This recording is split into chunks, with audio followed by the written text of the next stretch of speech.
Memoryado mo na. Simple. Pagbaba doon sa ano. Eh, paano si kumpare? Pagbaba doon, pagbalik ko, pataas na yun. Galing yun talaga yun. Memoryado pa rin pala tayo ba? Memoryado na. Malakaran mo yung lupa na kung saan bilang ko lang yung pusod. Ah!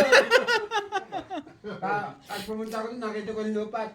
Medyo na nasak, baka benta ka pa. Dali pa dito sa New Zealand, wag na lang. Sa akin. Nakita ko yung lupa, ay malaki-laki halagot namin pala ito. Sa Cebu ko binaon ng aking buntot. Pero sa Bukidnon pa rin ang aking pusod. Doon nakabaon yun. Yun ang original.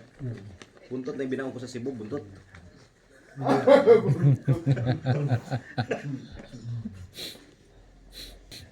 Yan makita mo yung kababata mo nun, Bert. Yung kabataan, kabata mo ba naman yung mga kalukuhan kanong araw? Parang Bert, nandito ka lang pala. Nandito na ba ako?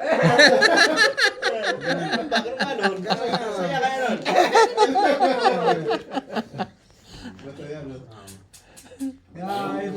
Ah, ganun pala yun. Kabataan na. Pre, yung makumplito ang kabataan mo nung walang kalukuhan eh. Hindi ka pala ba? Nandito na ba ako? Alam natin yung Pilipinas, hindi makikita ng ako.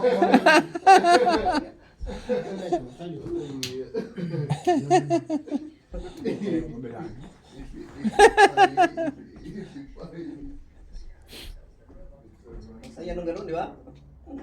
No, minsan lang eh, no?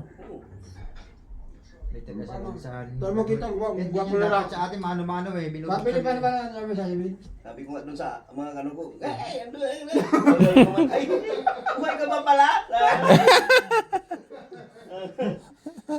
Siyempre, sino bang makakala sa tagal natin hindi nagkita? Sino ba nakakala na buhay ka pa, ilukuloko ka eh. Pambihira ka naman ah. Ayan, yan yung ano, ikakarga na, baka sa kung sa ano. Mga